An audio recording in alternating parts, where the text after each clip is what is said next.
It is exactly 8 p.m. in our studios in Akwa Douala, and you're watching the 8 p.m. primetime bilingual newscast on Spectrum Television. In our lead stories, in order to appreciate the level of the implementation of actions in farming, agriculture and fishery sectors in Cameroon, the various stakeholders have been called to examine and validate the 2020 activities of the program to support innovation towards the development of vocational training. This was the basis of the 18th session meeting of the steering committee of the support program for agro-pastoral and fishery vocational training in Yaoundé, which was co-chaired by the Ministry of Agriculture and Rural Development and that of Livestock, Fisheries and Animal Industries. Mireille Siabje will complete that story in this news. Also, we shall bring to you the reactions of the Indomitable Lions coach Antonio Conceição following a press conference that took place in Yaoundé today. This and more will be yours in a bit.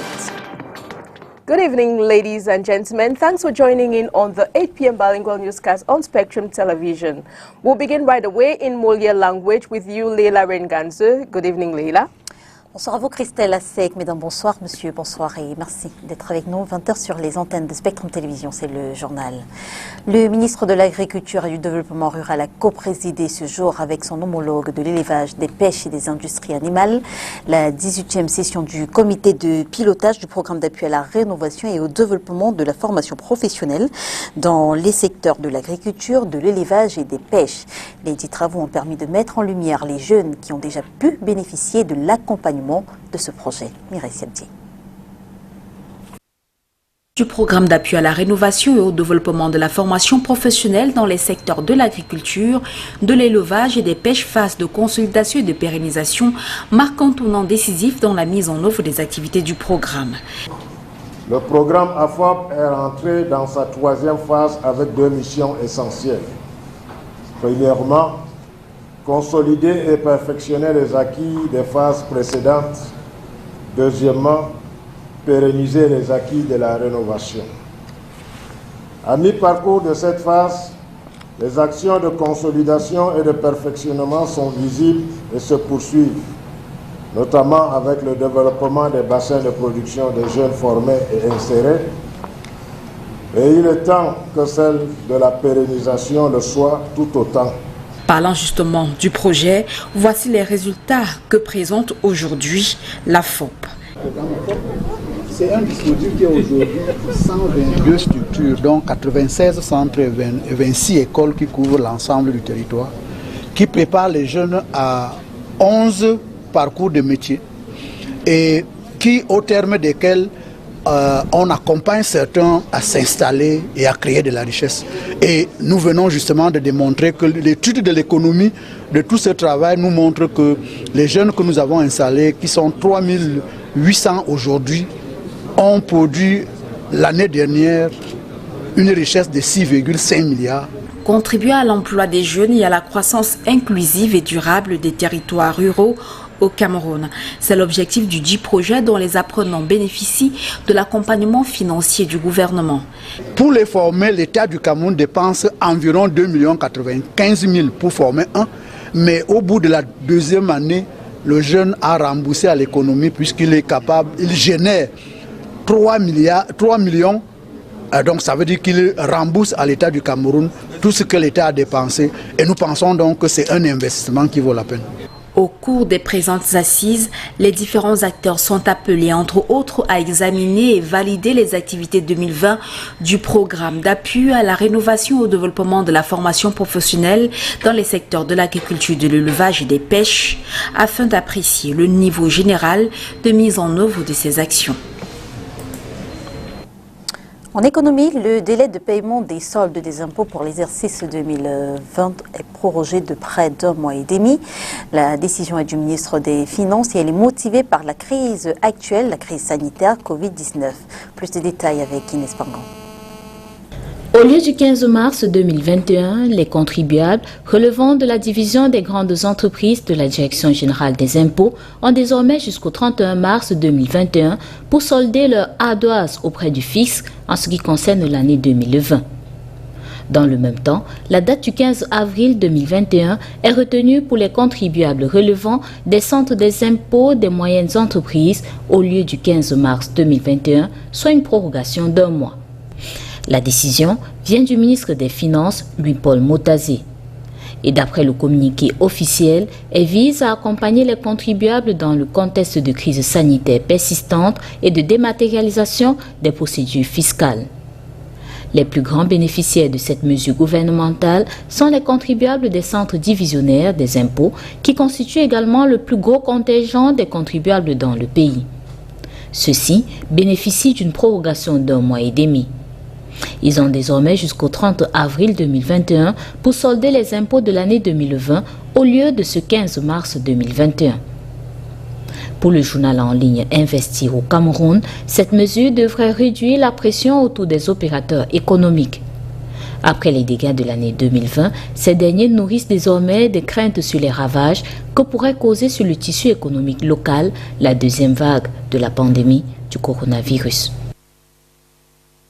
De cette pandémie coronavirus, le gouvernement camerounais a annoncé vendredi dernier qu'il n'allait plus utiliser le vaccin anti-Covid AstraZeneca, une décision qui intervient justement après celle prise par d'autres pays européens. À la suite de l'injection de ce vaccin, de nombreuses complications ont été enregistrées.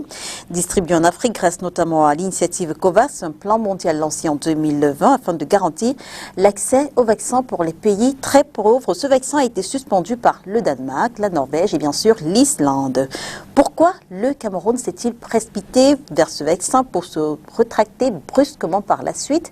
Le docteur Albert Zé parle d'un gouvernement irresponsable. Selon les données statistiques du ministère de la Santé publique, les maladies non transmissibles tuent chaque année 41 millions de personnes dans le monde, y compris au Cameroun. Ces statistiques indiquent que les maladies cardiovasculaires sont en grand nombre responsables de ces décès, suivis des cancers, des maladies respiratoires et du diabète. Au Cameroun, la situation depuis 2019 va de mal en pire. La situation épidémiologique nous montre que les services et l'offre de santé ont été durablement impactés par la Covid-19. Les courbes qui vous ont été présentées vous ont montré que quel que soit le groupe de maladies ou la pathologie qui a été rencontrée, les personnes n'ont pas pu avoir accès à des soins essentiels. Dans le cadre de la pandémie à la Covid-19, nous avons des morts, des décès. Et la plupart des cas, les personnes qui étaient décédées étaient porteuses de ces affections médicales chroniques. Donc il est question pour nous, en même temps, en nous attaquant de manière globale ou systémique à ces affections médicales chroniques, nous attaquer la mortalité dans la Covid-19. Selon les experts, l'urgence d'une véritable campagne de sensibilisation sur les méfaits de ces maladies s'impose pour protéger les populations. Donc, il est question pour nous déjà de prendre et de mieux nous situer par rapport à ces maladies-là pour projeter les interventions que le ministère de la Santé aura à mener pour les années à venir. Le ministre de la Santé a déjà donné des pistes.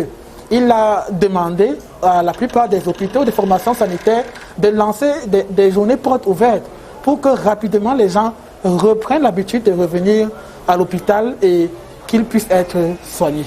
Voilà qui pourra certainement relever le taux de fréquentation des hôpitaux sans cesse en baisse depuis l'arrivée du coronavirus. Toutes nos excuses, vous l'avez compris, on était avec Olivier Bouzique qui revenait sur cette réunion organisée ce jour par les experts du ministère de la Santé publique au Cameroun. Donc on reparle de ce vaccin, le vaccin AstraZeneca qui finalement est retiré du marché camerounais. Le ministre de la Santé publique a annoncé que le Cameroun n'allait finalement pas utiliser ce vaccin après que de nombreuses complications aient été enregistrées dans d'autres pays européens. Au moment où les effets secondaires du vaccin AstraZeneca continuent d'alimenter les débats, le Cameroun se rétracte. Le ministre de la Santé publique, Manaouda Malachi, va jusqu'à saisir le conseil scientifique et le National Immunization Technical Advisory Group pour avis en vue d'interdire l'utilisation de ce vaccin sur l'ensemble du territoire national. Pourtant, le Cameroun, pays de 25 millions d'habitants, était censé recevoir 2,52 millions de doses du vaccin AstraZeneca de la part de COVAX COVAX. Les vaccins devraient être livrés à partir de la fin du premier trimestre, soit de ce mois de mars en cours. Effet de mode, irresponsabilité, impréparation, voilà ce qui pour certains observateurs scientifiques explique le rétropédalage du gouvernement camerounais.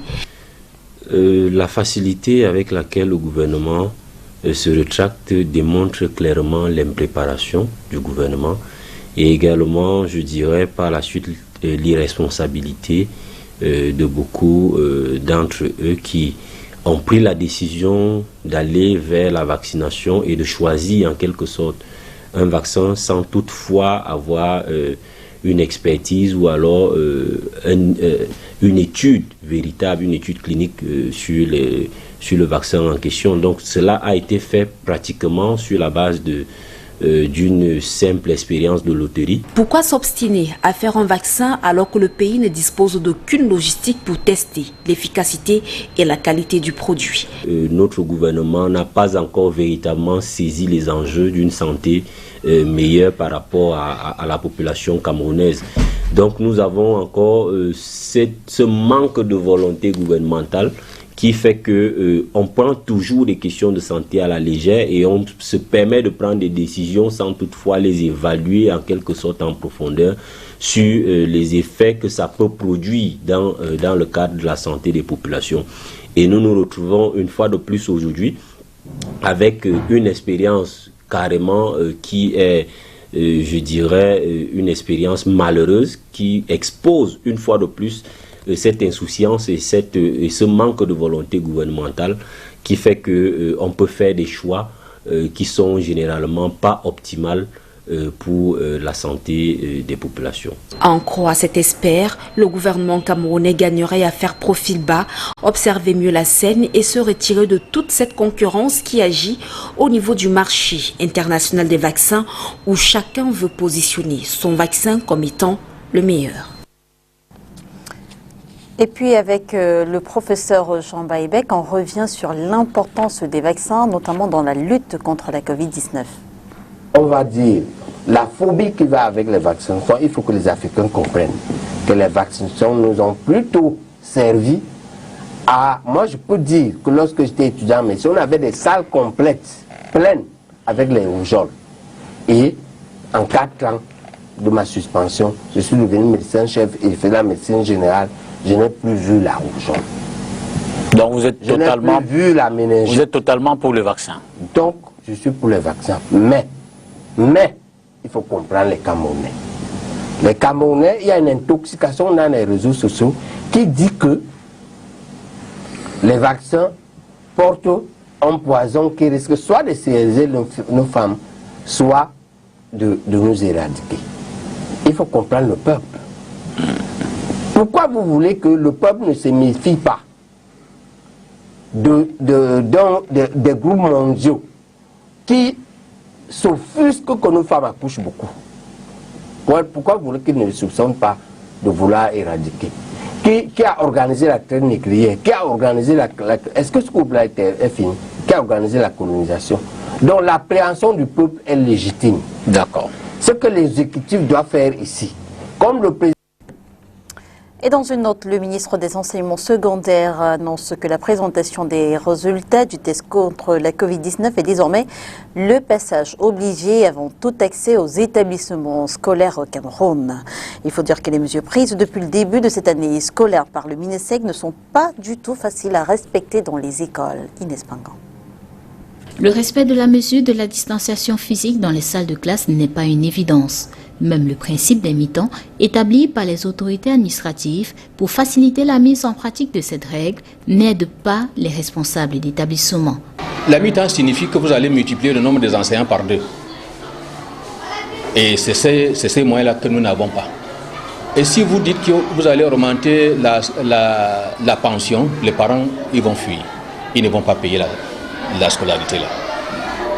Vraiment avoir 25 ou bien 50 élèves par classe, ça nous fait même plaisir. Parce qu'on est à l'aise d'avoir, ne soit rien que 50 élèves en classe. Mais malheureusement, on est à l'aise, mais à la fin du mois, on ne sera pas à l'aise pour payer les enseignants. On fait tout notre maximum pour respecter cette distanciation Même si je dois avouer qu'avec les enfants, les tout petits, c'est pas toujours le plus évident, on est toujours obligé de faire un rappel à l'ordre. Un accent à l'OMI sur l'application des autres principes qui aident à la limitation de la propagation de la Covid-19. Nous avons le lavage des mains, nous avons les masques, nous avons la distanciation, qui sont très importantes pour nous. Les mesures que nous continuons à maintenir, c'est toujours le lavage des mains. Le lavage des mains est toujours. Même si l'enfant dit qu'il a lavé les mains à la maison, il doit leur laver ici. Le parent même qui accompagne son enfant ici, pour franchir la barrière, là, comme vous avez vu, il doit laver les mains, sinon il rentre. Et pour les établissements scolaires, les plus rigoureux et moins nombreux dans la ville de Douala, une désinfection des différentes salles de classe est faite chaque fin de semaine. And still in health, social distancing and the systematic washing of hands are some of the basic sanitary rules that have been put in place by some small business owners in the economic capital, Douala, to curb the spread of the coronavirus. Oni Ladonet.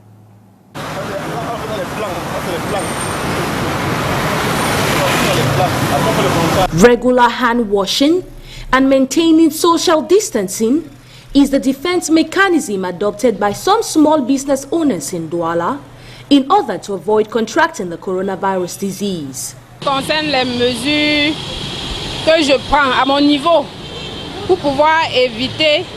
In regards to the measures I take in order to avoid COVID-19, I wash all the items I use, cups, plates, my hands, and I don't come in contact with customers.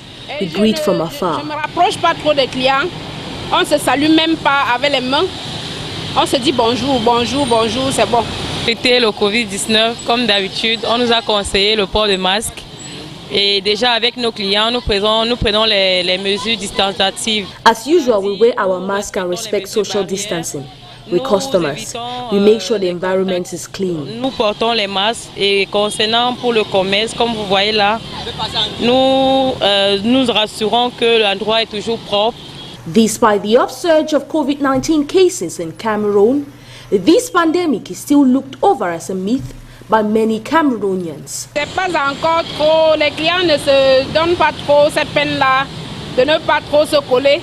Bon, parce que pour certains clients, le Covid-19 c'est encore un mythe.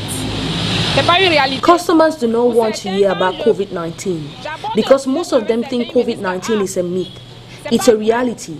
I talk with my customers because they say it's not serious, but I caution them to respect sanitary rules. Même si les gens passent par derrière pour faire certaines choses, la maladie est vraiment là.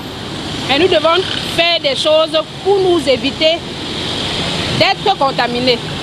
Flaunting COVID-19 sanitary rules have become a habit for most Douala city dwellers, and not just these customers. As one walking down the street can barely spot an individual wearing a face mask, talk less of respecting social distancing. La suite de ce journal, c'est avec vous, Christelle Lasek. Exactly, Leila. Despite being one of the most sought-out means of transportation used by the Douala citizens, commercial bike riders are subjected to several difficulties to carry out their businesses successfully. This is due to the lengthy process of acquiring most of their documents. Oni Ladonet digs deep into the story. As years go by, the process of acquiring the right circulation documents by commercial bike riders gets more complicated. From the discharge tax slip axed few years back by Kansu police, these riders are being asked to add to the discharge slip a driving license and an insurance policy, a demand that cannot be met due to its high cost. Je me rends compte qu'il y a déjà tout un tas de désordres qui se passent à ce qui concerne les papiers qu'on nous réclame, à savoir l'impôt libératoire, que dans le passé, c'est ce qu'on nous réclamait uniquement. I realize that there's so much disorder in regards to acquiring documents. In the past, we were asked to show our discharge tax documents, but now we are asked to show our insurance slip, our driving license, and the conditions in which we are being asked these documents is so unbearable. Because imagine we are in a roundabout waiting for customers, and we are confronted by police, council officers. They seize our bikes. Walking is so hard. We don't have the money to make all these documents. Making a discharge tax slip isn't easy. With all these documents added upon, it's not going to be easy. Rappelez-vous un instant par rapport aux impôts libératoires. Déjà que c'est pas facile. À nos jours, on demande à ça le permis, on demande à ça l'assurance. C'est pour nous compliquer la tâche. Donc ce qui fait que tout ce désordre qu'on vit là, ce n'est pas facile. Others are still struggling to renew their national identity cards before thinking on how to save up for other documents. Bon, pour l'obtention qu'on nous demande, oui, ça fait 2 semaines que je n'ai plus ma carte d'identité s'expirer.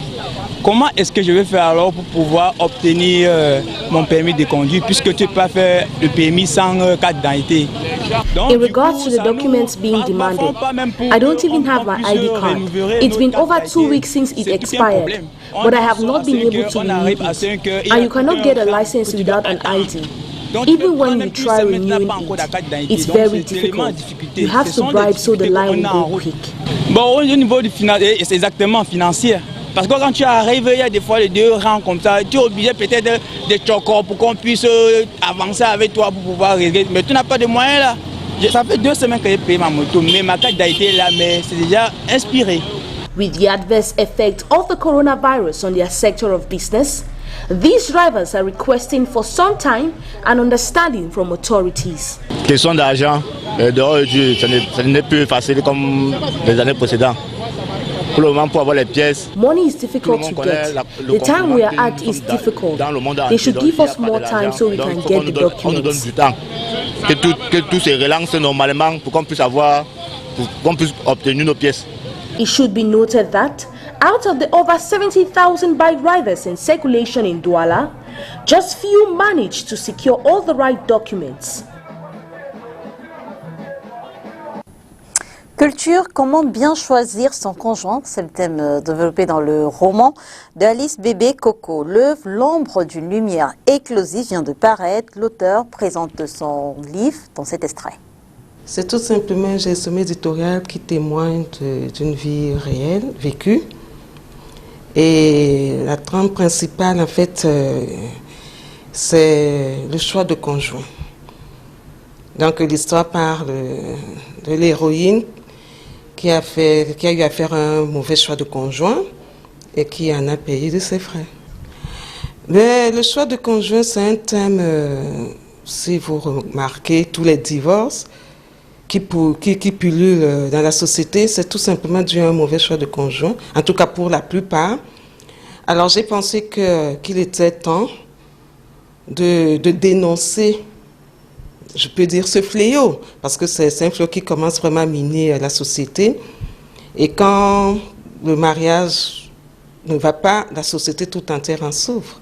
Parce qu'un mauvais mariage fabrique des enfants qui sont pas, en fait, qui ont des blessures intérieures et qui, dans la société, ne sont pas vraiment des personnes complètes, quoi, s'il faut le dire, des personnes équilibrées. Donc c'est pour cela que j'ai tenu à dénoncer ce fléau, afin que les uns et autres fassent plus attention au choix de leur partenaire de vie, parce que c'est très sérieux, c'est un choix qui est fondamental pour la destinée de tout individu, homme comme femme. Pour faire un bon choix, on a besoin du discernement, parce qu'il est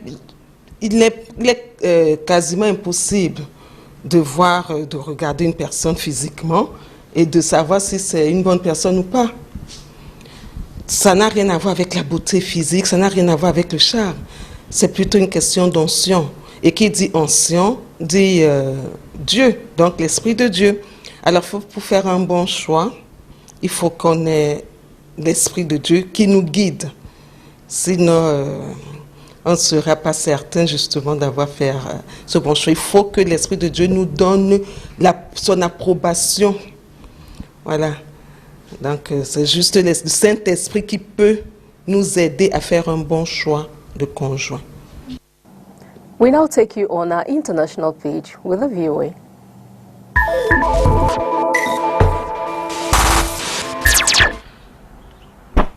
Having goods delivered to the doorstep has been a lifesaver for many during the pandemic.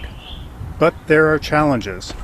My partner and I were watching friends and neighbors and family and people close to us lose packages. It was happening more frequently than you would think. Millions of packages go missing each day. According to CNR research, over 43% of U.S. online shoppers had a package stolen in 2020. There are various solutions, including lockboxes, or even giving the delivery company access to your home. Entrepreneur Larry Adamson has developed an alarm device that will also send alerts using Wi-Fi. You can attach it to any size box, you can attach it to an envelope or anything you want, and when you clip it on, it sets an alarm. And then if you try and remove the clip or steal the device, a very loud alarm goes off. The system, which stays at the home, will send an alert to users as soon as a package has arrived, hopefully avoiding the need for the alarm. But will delivery drivers take the extra time to clip the package protector on a package? Adamson thinks so, with an incentive. If they know there's a possibility of earning a tip, they'll be more likely to take the time, the 4 seconds it takes to clip a package. Delivery people identify themselves using a home's unique QR code, creating a link that can lead to a tip. Whether an alarm is enough to deter every porch pirate remains to be seen. But a little gratitude for hard-working delivery people is a welcome innovation. Matt Dibble for VOA News.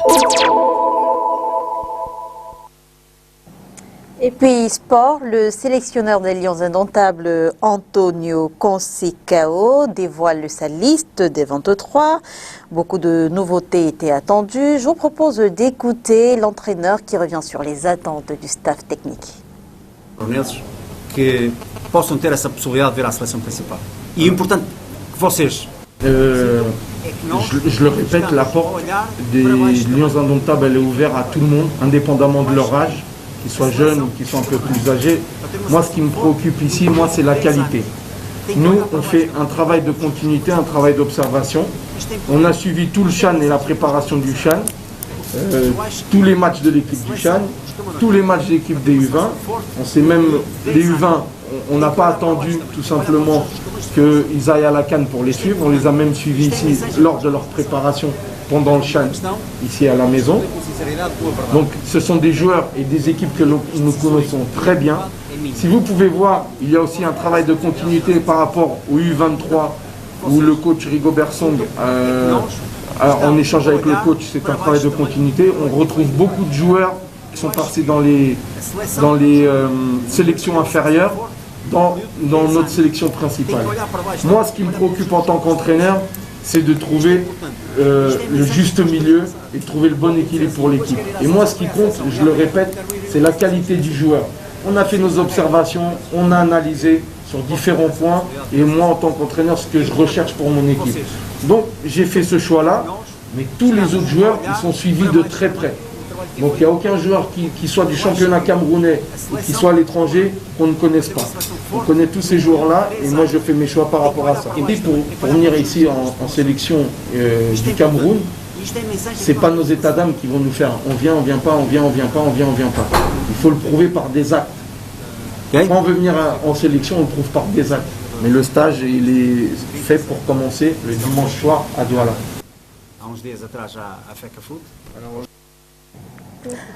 And still in sports, the Confederation of African Football's newly elected boss, Patrice Motsepe, aspires for national teams in the continent to win the World Cup soon. This and many more are some of the aspirations of the 59-year-old South African billionaire as he spoke during a press conference in Johannesburg. Let's get more on this conference in the following excerpt. During the next World Cup, and also during the forthcoming World Cups, that African nations compete, and if you look at what we said in the manifesto, it's part of our plan that an African team must win the World Cup. I think let's clap hands for that. The way you clap hands is like when I said to my wife, I want a football club. I want to own a football club. And of course, when somebody loves you, she says, you'll be okay. But I didn't have 5 cents in my pocket at the time, you know. So no 5 cents in the pocket, but big dreams. I want to go back to the issue I spoke about. We need to get the private sector to sponsor African football. Huge, we must increase the sponsorship for the AFCON, make it significantly more substantial. We must increase the sponsorship for the Champions League, the African Champions League, make it significantly more. We will have the youngest population in the world in Africa. By 2030, we will have close to 400 million young Africans between the ages of 15 and 24. If we do not give a future to those young people, we will have persistent instability, uprising, civil wars, and football has a unique role to play, And that's why I developed this 95% rule, that whenever I engage with the media or engage in the context of my responsibilities as president of CAF, 95% of our discussions will be about football. It has to be about football. And at the heart of that, it has to be about, we have to win. We have African football clubs, when we play internationally, we must not draw, we must not just play beautiful football, we have to win.